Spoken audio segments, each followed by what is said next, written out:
I don't believe in the adage, once an addict, always an addict. I think that that's really harmful. To me, that's like saying, once a baby, always a baby. I mean, we grow, we change, we're constantly evolving, and we're gonna change and grow in one direction or another, but we're always growing and changing. We're not against eroticism. We're not against people having really fun, exciting sex and doing sexual things with their partner. It's just that when the couple shares together in the context of a much bigger, more rich relationship, then it really doesn't do the damage that secretive sexual behavior does. I just want people to have hope. I just want people to know that just because this has happened doesn't mean that the relationship is beyond repair, even if it's happened multiple times. I just want everybody to be able to breathe and slow down and assess and make sure you're getting the right kind of support. Welcome back to the Unhooked podcast.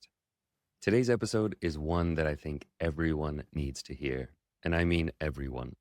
Whether you're struggling with compulsive behavior, healing from betrayal, or supporting someone through recovery. My guest today is Geoff Steurer. He is a licensed marriage and family therapist with over 25 years of experience working with couples impacted by sexual betrayal and compulsive sexual behavior.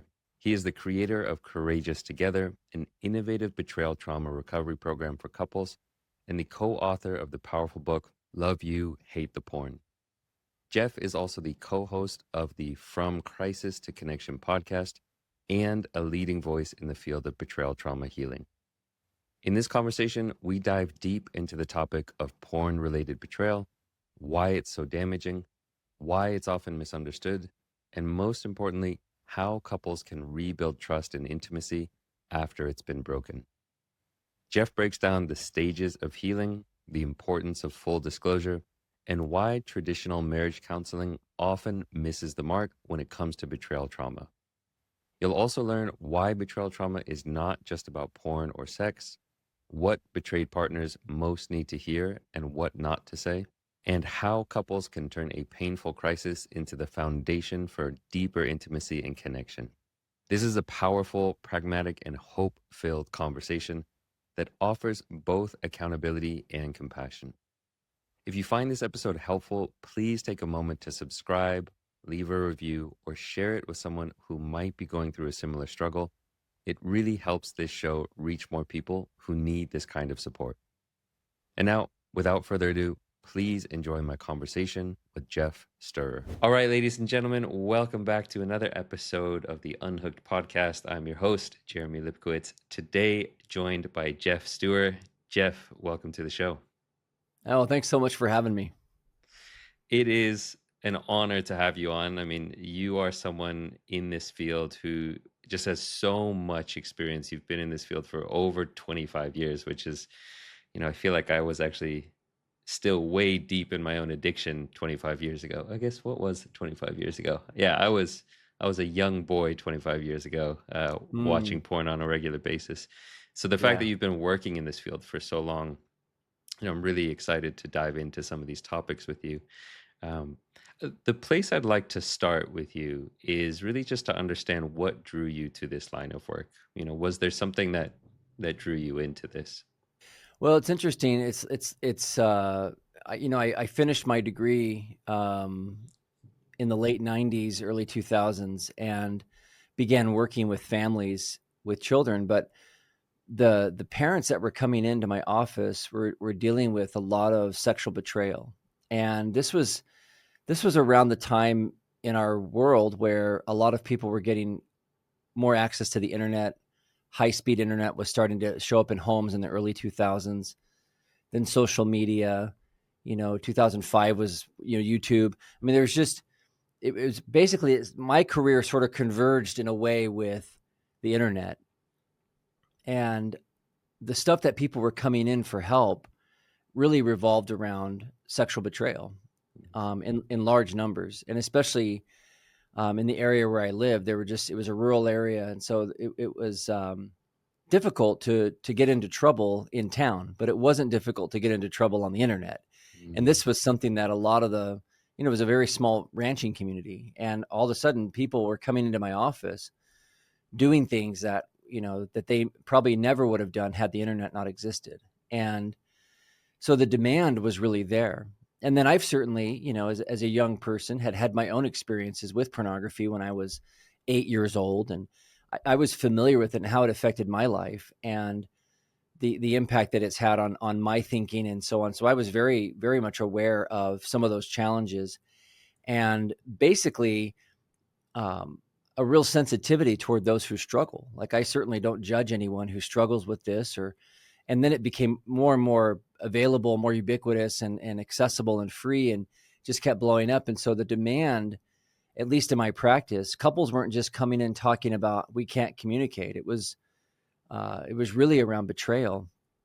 And then I was able to thankfully connect with some fantastic mentors early in my career, and they've had a huge influence on my life and my practice, and basically continued developing ways to help and ways to support, and continued working with the couples. I just have a real love for couples. I've been married for almost 30 years and have a deep appreciation for the challenges of working out a long-term marriage.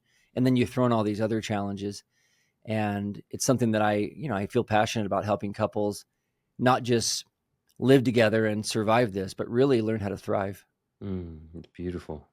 And it's something we're going to dive into on the podcast Yeah. today, is really exploring relationships and what it takes to build a thriving, happy marriage even after betrayal.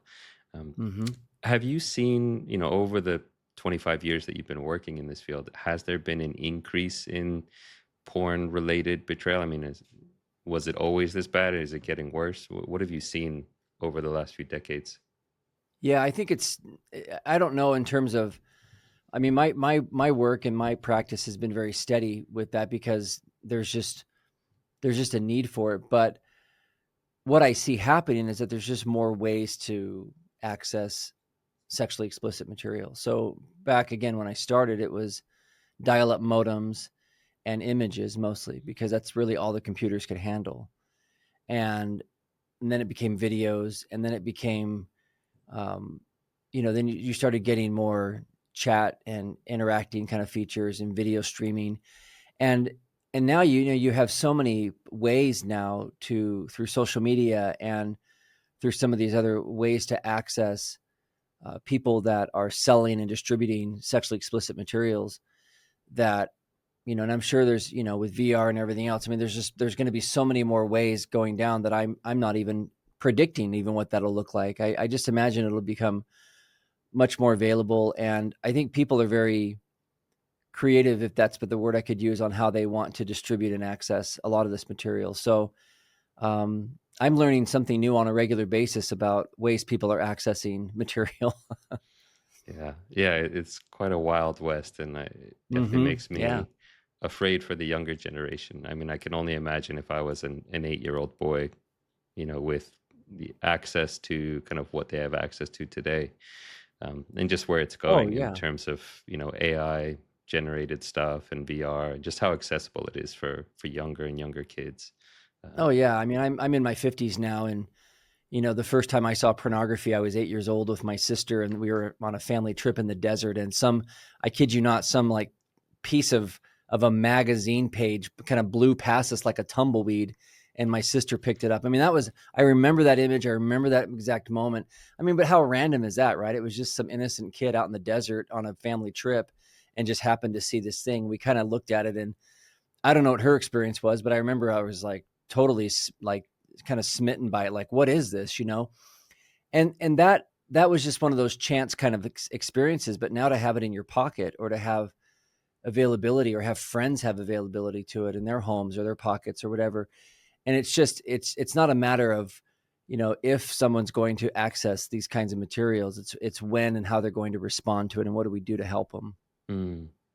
And are you typically approached by, obviously, we'll speak some kind of from a very gendered perspective, saying, the man is the one watching porn, and maybe his Sure. wife or his female partner is the one who is betrayed. Obviously, the roles can be switched, and we can also have gay and lesbian couples as well. But um, Sure. are you typically approached by by women, by men, or by the couples together coming and saying, "Hey, we want to get support with this"? What usually occurs for you?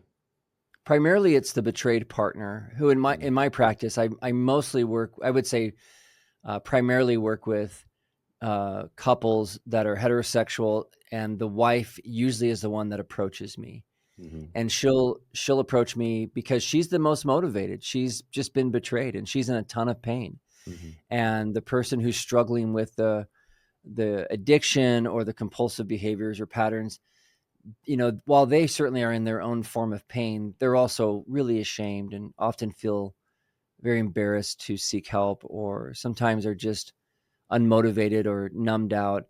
And it's most often the betrayed partner that will contact me and want to get things started. And my hope is to engage both people in their own recovery processes and help them learn how to work on this individually and together.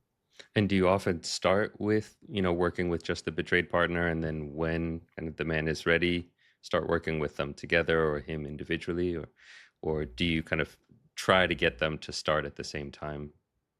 Oh, ideally, I'd like to get them starting at the same time. If she, for example, reaches out to me individually and says, I'm really hurting, or I want to work on this, I'll find out pretty quickly if he's going to be engaged. A lot of the Mm, times they'll come in together. That's more common. mm, But if she does come in by herself, my hope is that the next appointment will be with him mhm, alone, and then we can then meet together. And the tricky thing is, a lot of people will come in as a couple thinking that they're automatically just going to start couples therapy. And I discourage them from jumping right into working on the marriage right out the gate, even though there's a lot of things we can do to help support them as a couple. It's not going to look like traditional marriage counseling. So what does it look like? I mean, you say that you typically don't recommend them to go straight into kind of marriage counseling. Is it more individual healing that happens at first? Yeah, and maybe I'll back up a second. The reason I talk about it this way is because there's this concept of mutualizing that happens for for good marriage counseling to work. Let's say just your standard couple that comes in after struggling with communication difficulties or other challenges, garden variety challenges in their marriage. We basically will frame that for the couple as two people that are both contributing to a negative cycle in the relationship, where they're just stuck and they're equally contributing with pursuing, distancing, defensiveness, shutting down, getting loud, etc. And that's a standard marriage counseling approach, is to work with Mm, the cycle and really mm, help them understand how they're each impacting each other, and they're both co-creating and getting stuck in a cycle. And that's all based on the idea that they're coming in equally responsible for the struggles in the relationship. When you're dealing with a secret betrayal, when you're dealing with one person who has been viewing pornography secretly, acting out sexually secretly, they're actually in a position of power over the person who's being betrayed, because they have secrets, they have information that's unavailable to the other person. So there's not an equal balance now. And so if you came into that session treating it like, well, you both just need to do these things to strengthen your marriage, you're basically saying that the betrayed partner is responsible for all the challenges that are going on with this sexual acting out, which is completely not true. The person who's been betrayed had no idea this was going on in most cases, and if they did know that it was going on, they're powerless to stop it from happening. And it's 100% the responsibility of the person who's struggling to recognize the impact that they're having on the relationship. mm, And the betrayed partner's job is to understand what's happening in response to all of this, and what we can do to help create safety and stability for their emotions, and help them basically understand what they want to do in the face of all of this.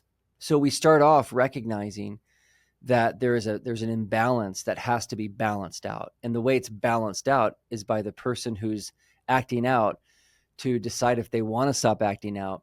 And then mm. if they do, then they start creating boundaries around their own acting out behaviors. They start leaning into accountability and truth, compassion, empathy for the impact they've had on their partner. There's a lot of front end work to do for the person who's broken the trust to establish a balanced relationship. And then down the road, once the couple has worked through that individually, then together they can start to really reshape the relationship based on some of these other dynamics we were talking about. But it's never framed as something that the betrayed partner is equally responsible for, because it's just not true. Hmm.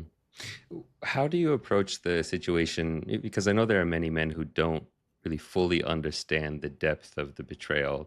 They don't really understand why their partner is so upset. And many men who think, well, what's the big deal? It's just porn. I didn't sleep with anyone. So how do you explain it to someone who kind of doesn't really understand the depth of the betrayal? I would say that most men that I work with do not understand the depth of the betrayal. And in fact, a lot of the women who are betrayed that come through my program, my office, they also don't even fully understand the depth of how they've been betrayed or how it's affected them. So I think it's something that is surprising to both people, how Hmm. deep and layered this is. How do I explain it to people? The body doesn't really know the difference between whether you're reacting sexually to someone live or someone virtual. You're having the same sexual response. You're having the same chemicals and reflexes in your body. And the biggest part of where this is an injury for the partners is, to a degree, and I can't speak for all partners, and every partner is going to respond differently, but in general, most betrayed partners, especially in 2025 now, at some level understand that pornography is going to be a temptation, right, at best, or a struggle for a lot of people, especially for a lot of men. And there's just, they understand that this is out there and that there's this ongoing threat, if you will. The part that they can't understand, or that feels cruel to them, is the hiding, the secrecy, the cover up, the manipulation, the gaslighting, the avoidance, because that's where the partnership of, hey, aren't you my partner? Aren't you supposed to care about me and care how I feel? Aren't we deciding together what things we're going to let into our relationship? And so where you have a sexual bond for a couple that is monogamous, who have agreed in their marriage vows or their long-term commitment to basically say, we're exclusive. It's just going to be us. I'm only going to be sexually available to you. And then they take that outside the relationship, even virtually. It feels like that's information that the other person should have, right? They should basically be able to say, oh, you're getting turned on, or you're having a sexual experience with this other person, or this virtual experience. And it's the cover up, not the crime, if you will. It's the Mm. hiding, not the mistakes. I'm amazed at how many times a betrayed partner will say to her husband or boyfriend, she'll say, why didn't you just tell me? Almost like I wouldn't have been shocked. Or if it was really hurtful, she would have said, we could have worked through this, but now that you've hidden it, I'm in the one down position. And now I feel diminished as a person. I feel like you don't even care about me. I feel abandoned. Mm. And now we're dealing with attachment stuff. Now we're dealing with, not only is there a competing attachment with the sexual acting out, now there's a broken bridge between the two where she doesn't feel like she even matters to him. So it goes deeper than just looking at pornography. Yeah. Why do you think that this is so hard for men to just be honest? I mean, and I'm not saying this at all in an accusatory way. Like, I'm speaking also from direct experience Sure. for myself, as many as so many men. It is very hard to be honest, and we do kind of want to hide things. And why do you think that is? Well, I just think that, as a human being myself, we all have sexual shame. All of us, whether it's cultural, religious, family of origin, family systems. Most people that look at pornography are not doing it openly. There might be some subcultures or places where people, maybe like in the frat house or whatever, all the guys are doing it. But if they're in a committed relationship, they have a sense that what they're doing is out of bounds. And so on the one hand, they know that they're crossing a line that their partner wouldn't be okay with. And a lot of the times, because it's so compulsive, a lot of the times because it's something that they feel they can't stop, they feel powerless and out of control. There's a lot of shame that comes in. Most of us want to feel like we're in control, or that we're masters of our own behavior. And so to feel like we're doing something that we can't stop doing, or that is, forbidden in the relationship, but we do it anyway, that's just a human instinct, is to hide that. Whether Mm. it's we ate too many brownies, or we spent more than we should have, or we drank more than we should have, or we looked at something we shouldn't have. That's a natural reflex to hide and to cover up, and just to hope it goes away. And, you might get away with it a few times, but over time, especially if it becomes a compulsive pattern, then the pain of that shame of, I've got secrets, and now there's a wall between me and you as my partner, is going to start creating a lot of really what would seem unspoken or invisible difficulties in the relationship that your partner is going to detect. You might feel inside, you feel like a fraud. And that just starts to snowball.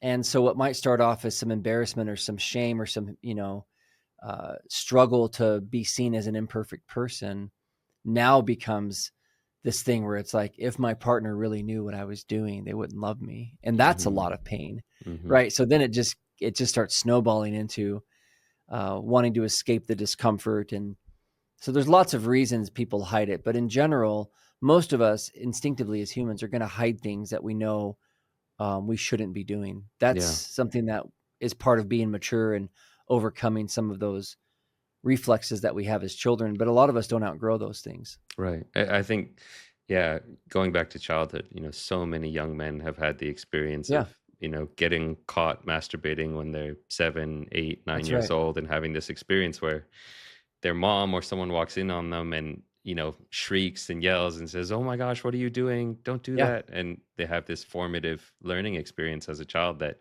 oh, this is wrong.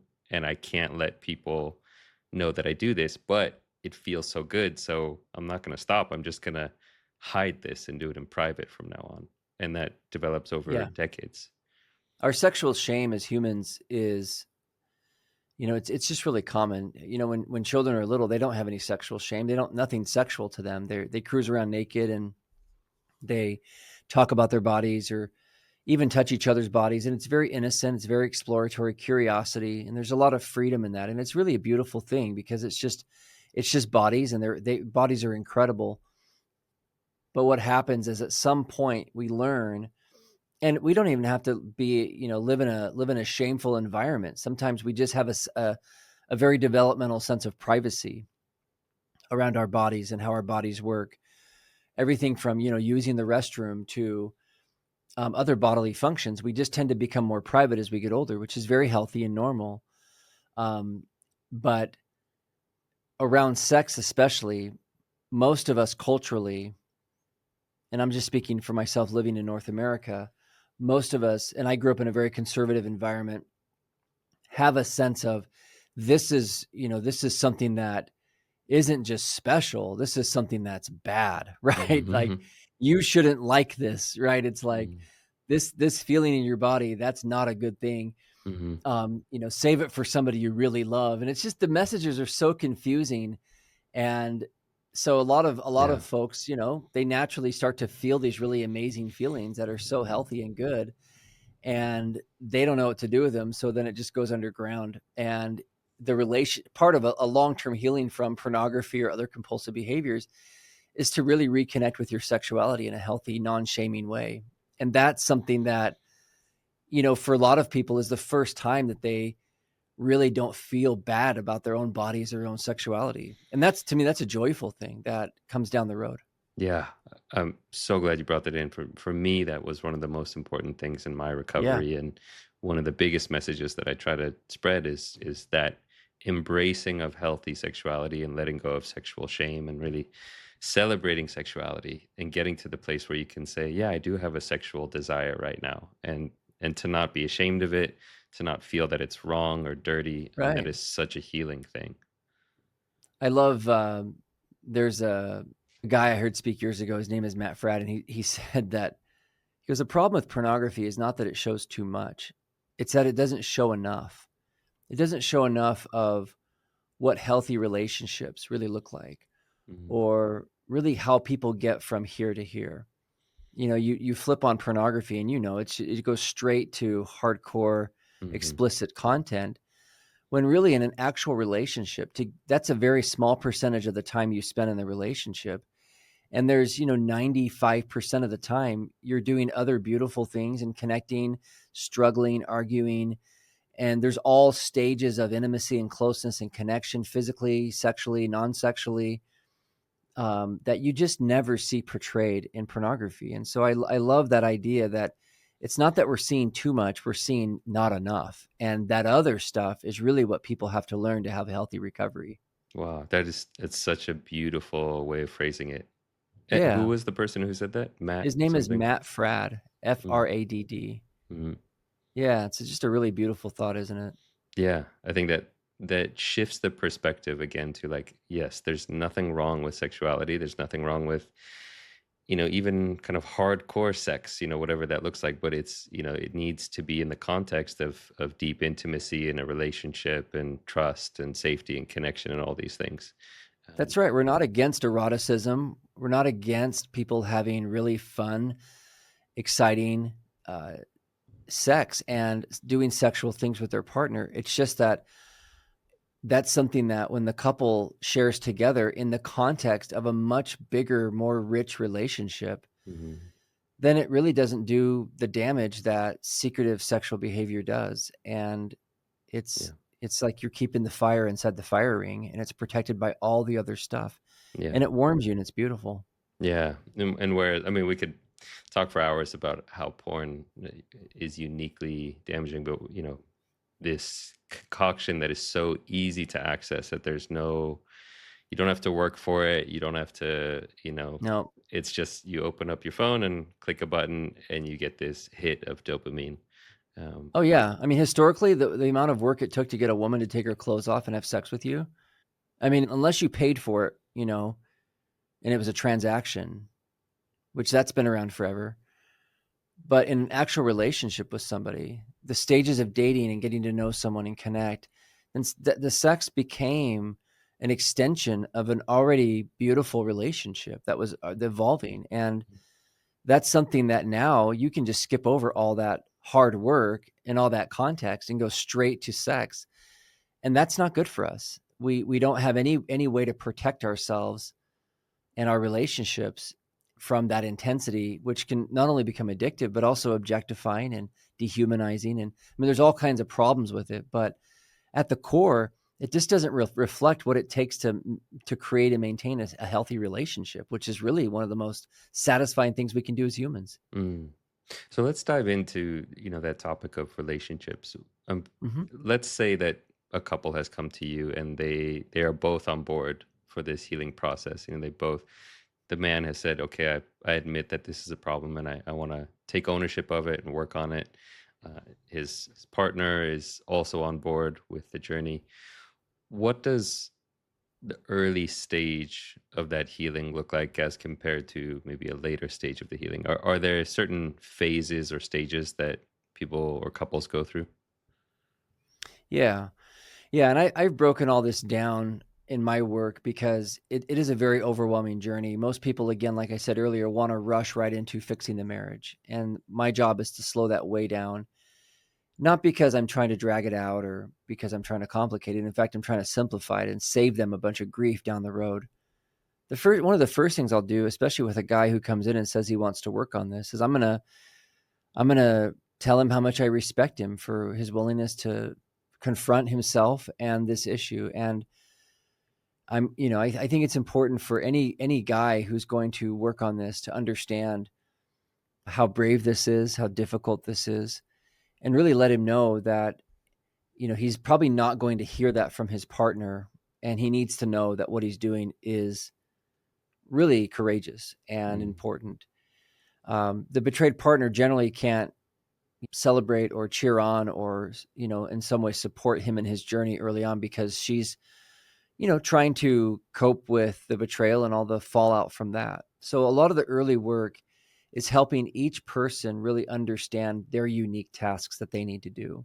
For him, the first task is for him to really get honest with himself and decide whether or not he even wants to continue this or not, this behavior, and start working on what we might call sobriety. start working on putting boundaries and injunctions around his behavior.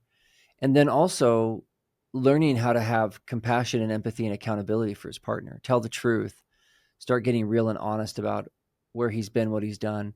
I might have him start working on a full disclosure so that he can start really telling the truth to himself and to his partner. What would And that for the look like? betrayed, I'm sorry? What would that look like? You said you'd have him start working on a full disclosure. Is that kind of a written process? Is it a more formalized structure? Mm-hmm. The formal disclosure it's a formal exercise that he does where he goes through and writes out his whole story. And I generally will have him start from, for most guys, again, it's going to be childhood. Start from the beginning of when he really started to struggle with sexually explicit or sexually compulsive behaviors. And even though some of those things, may have been sporadic or, not a big part of his life when he was younger, it's still part of the pattern. And it's important for him to tell his story first to himself and get honest about it. And then put everything down in a way that organizes, this is where I've been, this is what I've done, this is everything that I should have been talking to you about, but I didn't. And really, it gives her a chance to really, it's a way of reestablishing unity. It's a way of reestablishing power in the relationship, of putting them both on equal footing, so that where he might have had this much information and she had this much, it levels it up so that they both have the same amount of information. And it allows him to release a lot of that shame and guilt of hiding from her, of the dynamic of her having to pull the information out of him. So now he's the one bringing it to her. So there's so many benefits. And yes, it's a written document. It's something that he'll sit down and read with her in a formal session. I generally recommend couples to do this with somebody who has some training in working with disclosures. This is not something I recommend you do on your own, just by yourself. A lot of people will already have discovered some information. There will already have been some kind of a disclosure, whether somebody gets caught or they come forward with it. But the story is generally not complete. Mm, And for real healing to take place, you have to be able to shine light on everything, not just on parts of things. mm, And then the betrayed partner, their tasks early on are usually involving safety stabilization, because they're dealing with betrayal trauma. They're dealing with an injury to the bond, an injury to the relationship. And so, like post-traumatic stress disorder, it's going to dysregulate their emotions, their bodies, and they're going to have a difficult time getting their emotional balance and even physically. And mm-hmm, so much of the work early on is helping them stabilize and then really start to understand, what do they want to do? And a lot of times they aren't sure if they want to stay in this relationship or how they want the relationship to look, how close they should be, how far away. And so much of that work early on is really helping them brace themselves and prepare themselves and reinforce themselves to go on this healing journey for themselves and with their relationship. And so they have very different tasks early on. As you can see, it's not just, her responsibility is mostly to herself early on. His responsibility is to get honest with himself, but also to be a source of healing and strength and accountability and support for his betrayed partner. So mm. there's a lot of moving pieces there that have to come into place for the couple to be set up for long-term success. Yeah. How long does that kind of phase typically go for? I mean, I imagine months to a year, kind of really setting the foundation. What do you see with your clients? Yeah, what I see matches what's been researched, and there's been research on this, and most couples find when they're doing this process together and they're both working their own recoveries and working together as a couple, by 18 months to 2 years, in that range, betrayed partners will say that they mostly trust their partners that hurt them. Mm, So I tell people, look, it's on average going to take you a couple of years to really feel like your partner mostly trusts. Now that just depends. There depends on the kinds of betrayals that happened, how long they went on, what kind of work each person is doing, how intensively they're going to do it. It can depend on a lot of factors. And there's every case is different. I've seen that number, double, where it's been a really difficult journey to get back to trust. And I've seen it also happen much quicker.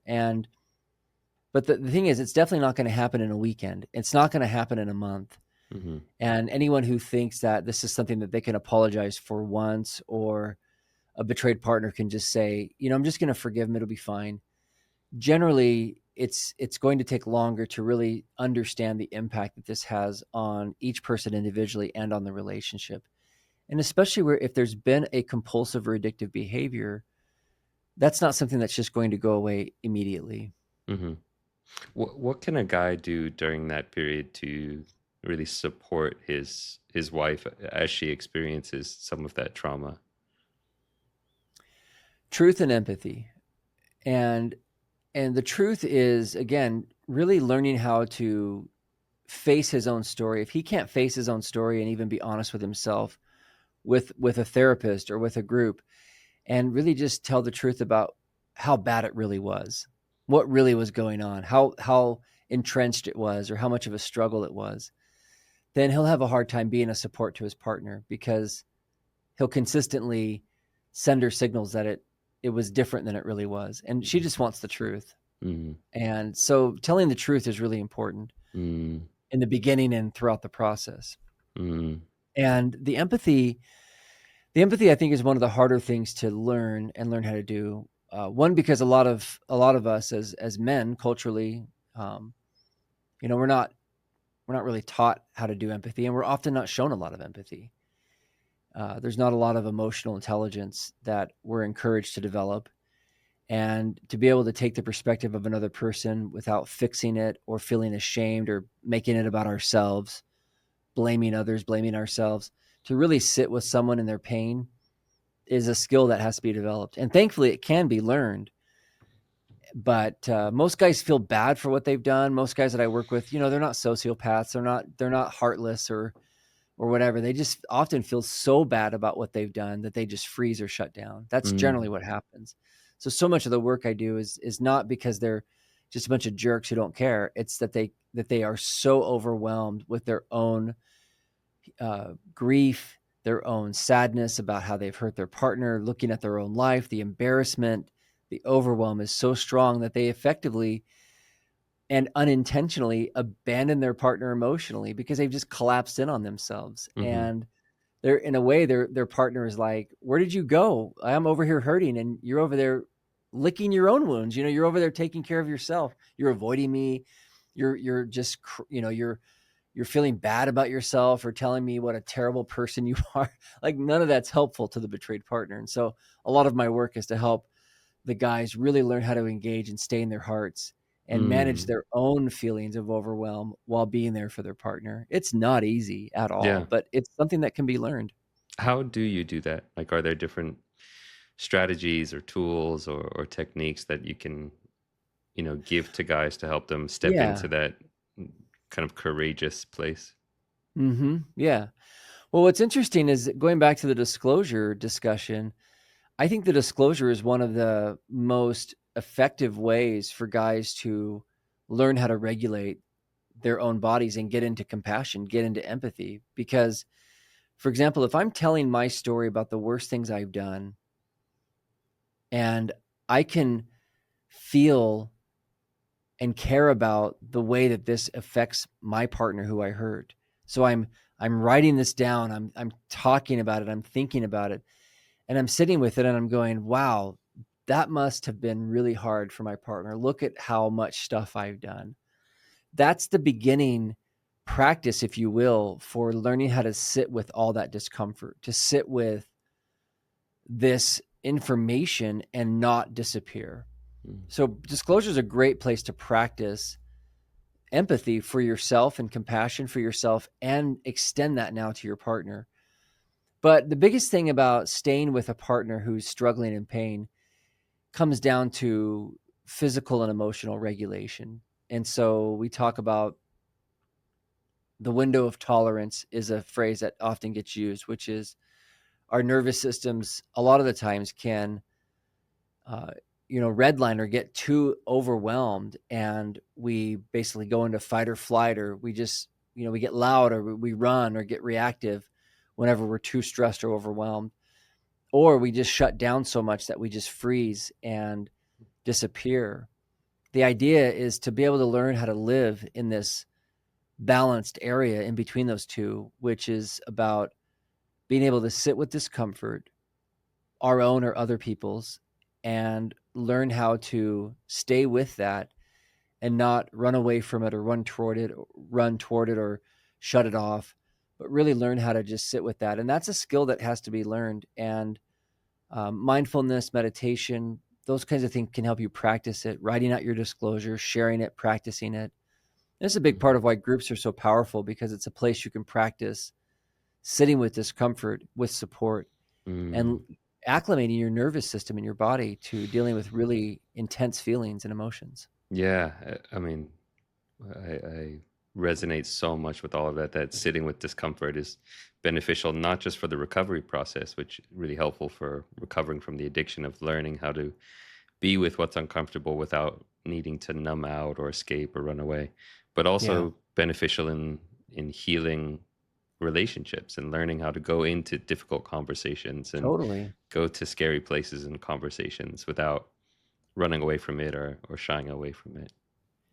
Yeah, my hope for, for couples is that they can learn how to do the work of talking about anything, where they can bring up any topic and essentially learn how to sit with that discomfort and trust that they're not going to die or lose each other, and that they can stay in this dance together. And Mm, that's a skill that a lot of couples don't have. A lot of couples, I would say, there's certainly some couples that just fight all the time, but most couples just avoid. hmm It's just uncomfortable. yeah, yeah, yeah. I mean, it's a very human response to want to run away from pain and run 100%. towards Yeah, comfort. Yeah, that's right. yeah. What do you wish more betrayed partners knew about their partner's experience of addiction or healing?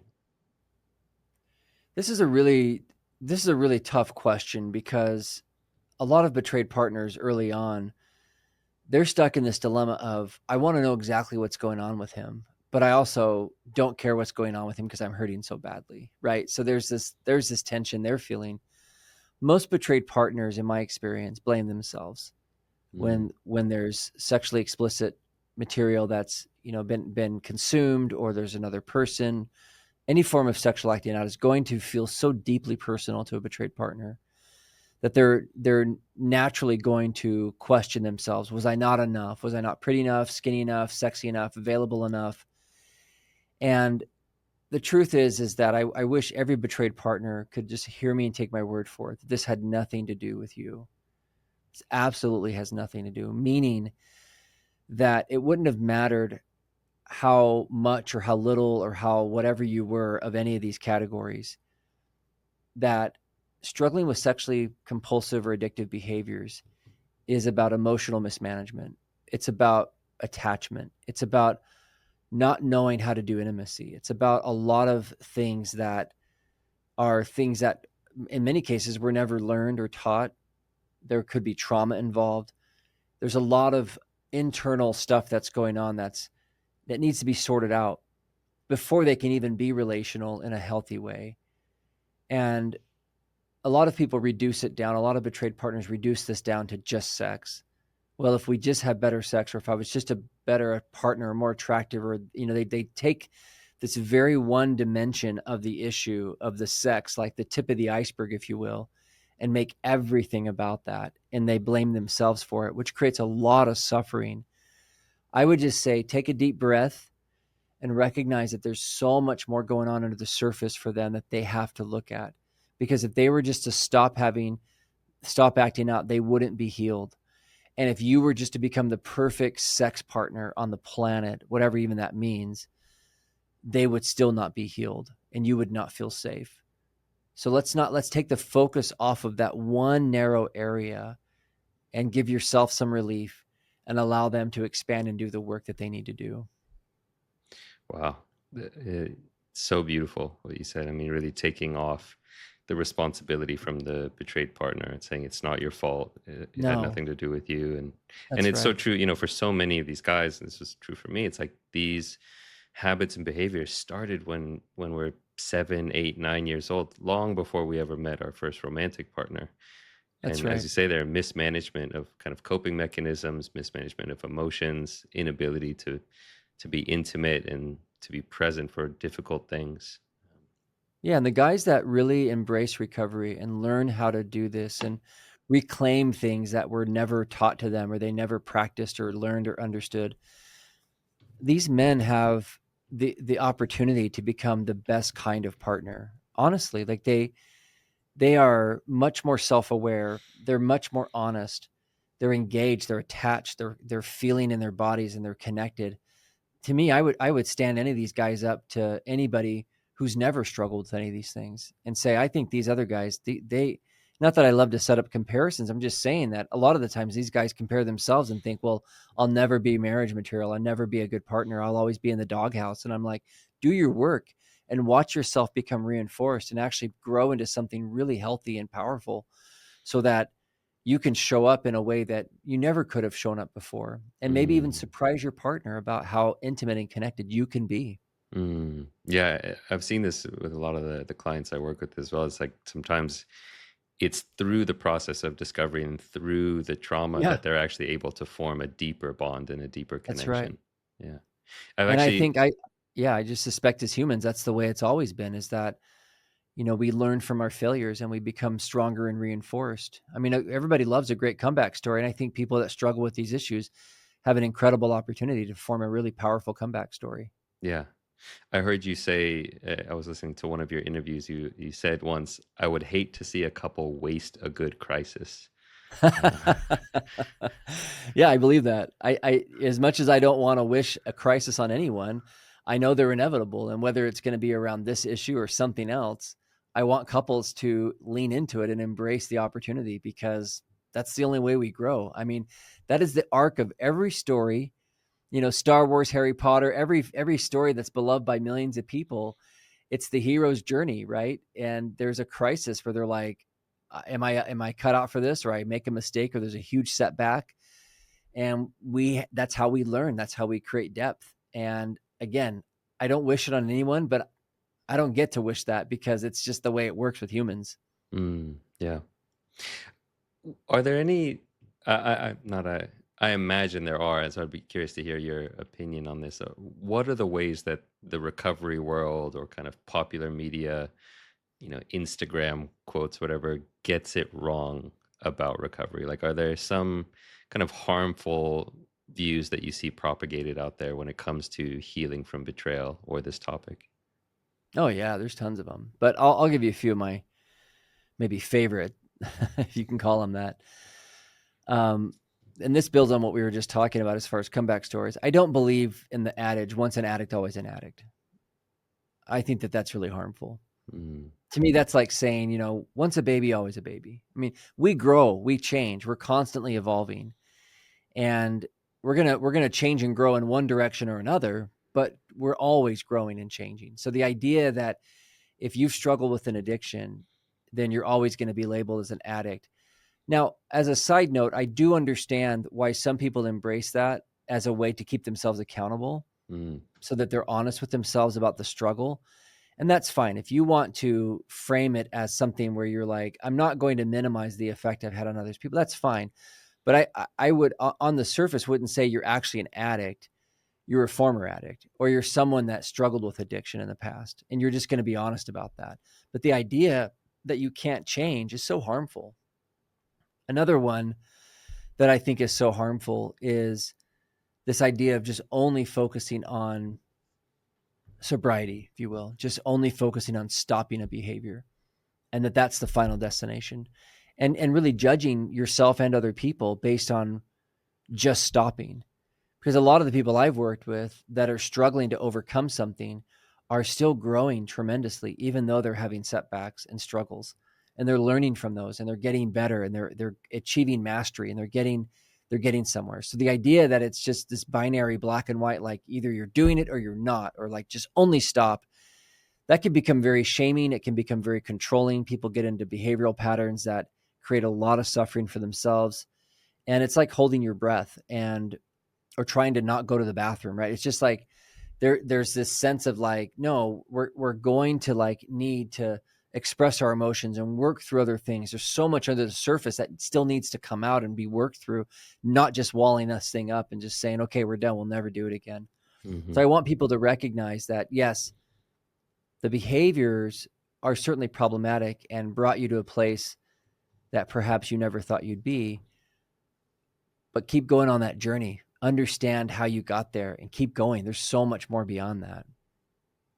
Those are two really great ones. I definitely am in agreement with both of those. That, I am an addict, labeling yourself, Mm-hmm. really feels so harmful and backwards. The whole point Yeah. of this is to recognize that you can heal and you can change and grow and mature, as you say. Yeah. Yeah, it's beautiful. Thankfully.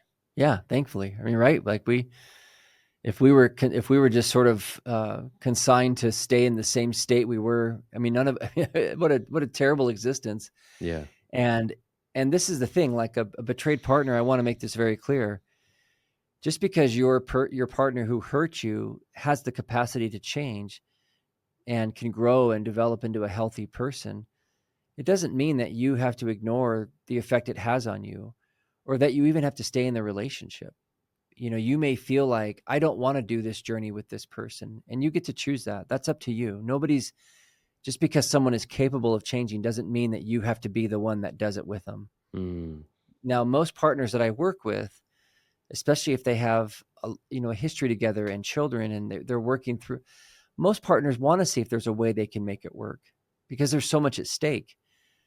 But it has to work in the right way, meaning that it's going to build and grow and be safe, and it's something that they need to have some reassurance that this isn't going to be their life with this pattern.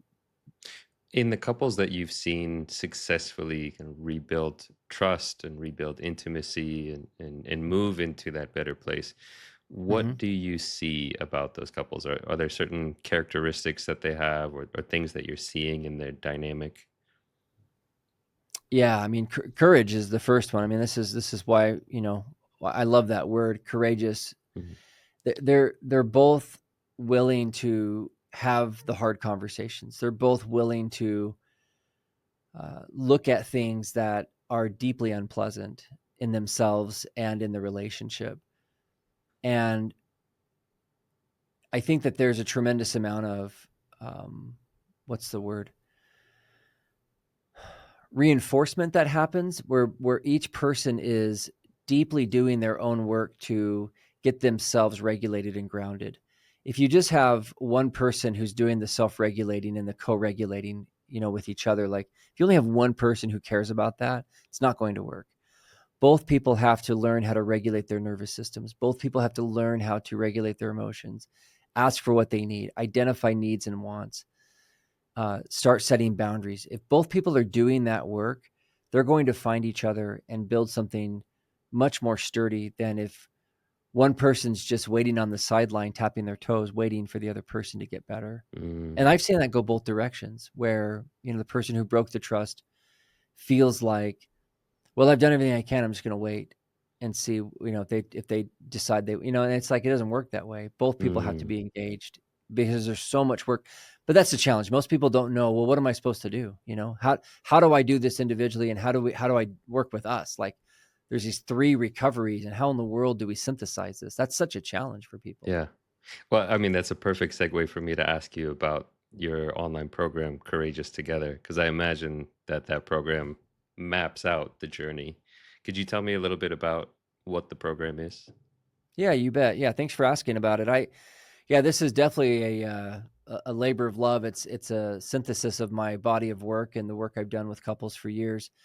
And yeah, I worked with I worked with an illustrator, a brilliant illustrator from the Netherlands, who took my work and put it into a map and this journey. And I walked him through. I spent some time talking with him for hours, walking him through the journey of the couples individually and together. And we created this map together that really is a depiction of what each person's path looks like, and how those paths converge in a couple's relationship as well, to do it safely in a betrayal trauma sensitive way, in a way that's not shaming for the I call it the recovering partner who's trying to heal from their own addictions. And this is all put into an app. And in the actual program, I'm inside the program supporting couples, answering questions, live calls, helping couples navigate this map. But the map itself is just so helpful to organize this journey so that everybody has their own part to work on while they're trying to work together. I imagine that visual representation of kind of going on a journey and seeing kind of where you are in the map can be really helpful to not feel lost and overwhelmed, because this can be such an overwhelming process for both partners, that to have Precisely. a map kind of gets you grounded and centered. And yeah. Yeah, and it's and it's drawn like a cartoon. So it's less threatening. You look at Mm, it and it's like your defenses go down because you're looking at these characters mm, walking on this journey, and you can look at it instead of this really complicated diagram. It's just like something, you'd pick up and figure out how to hike, in this national park or whatever. Like, it looks very much like a map on any journey. mm, And each stage of the map, there's dozens and dozens of tasks inside each level of the map for the couple to work on individually and together, with exercises and stuff mm. they do individually and together. That's beautiful. It almost, it kind of gamifies it a little bit, but also turns it a little bit Yeah. into like the hero's journey. Like, okay, Yeah, I'm on exactly. an adventure, and this can Yep. be fun or exciting in a certain way of like, hey, we're growing, we're challenging ourselves to be our best. Yeah, and it gives them a common language and a common measuring stick, if you will, for understanding where they are and where they are together as a couple. And when they reach a certain level in the program, I encourage them to really check in with the other person and say, "Hey, are we synced up? Are we Mm, basically arriving at this intersection together so that we can?" I use the metaphor of rock climbing and rope mountaineering.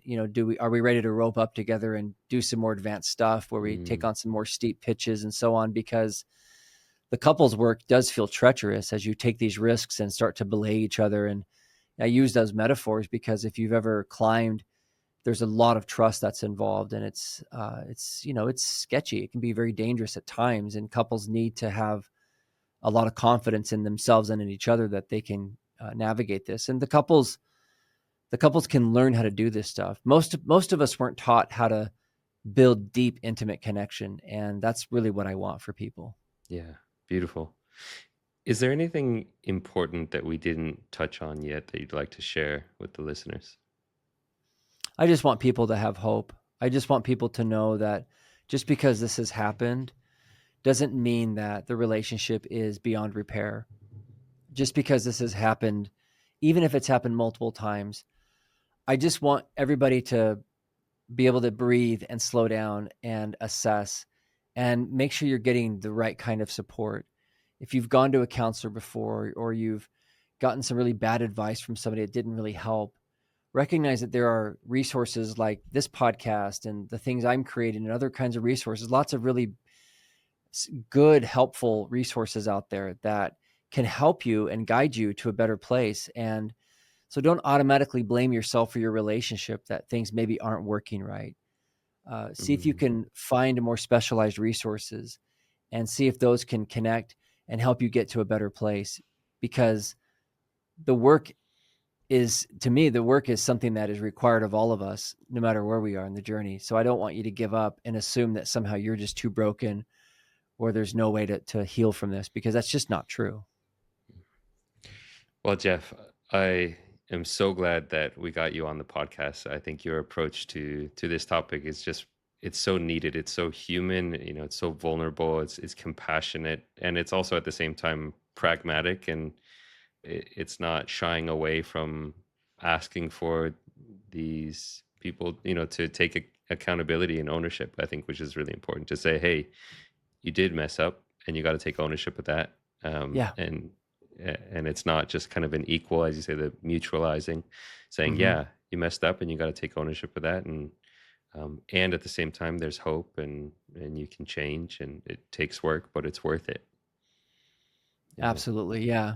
Yeah. Thank you. I think you've captured that really beautifully. And I think that people can people can just have a lot of hope and recognize that you can sit with the compassion and the human part of it and give ourselves a lot of permission to just struggle and at the same time expect a lot out of ourselves and each other. And both of those really matter. And we'll feel better when we are honest about both parts. Yeah. Yeah, and when you're missing one or the other, it doesn't work. No. You need that real kind of holding yourself to that high standard, and at the same time being compassionate to yourself and recognizing you're human. Yeah, exactly. Yeah. Well, thanks for hopping on. Where can people get in touch with you if they want to work with you or learn more about your programs? Yeah, thanks for asking. I also do a podcast. I host a podcast called From Crisis to Connection with my wife, and you can find us there. And I have a website, fromcrisis2connection.com. And the program we were just talking about, you can find that at courageoustogetherprogram.com. And those are places you can find me. But yeah, I'm just honored to be here and link arms with you in this important work. Fantastic. Thanks for coming on. And thanks for tuning in, folks. That's it for today. We will catch you guys on the next episode.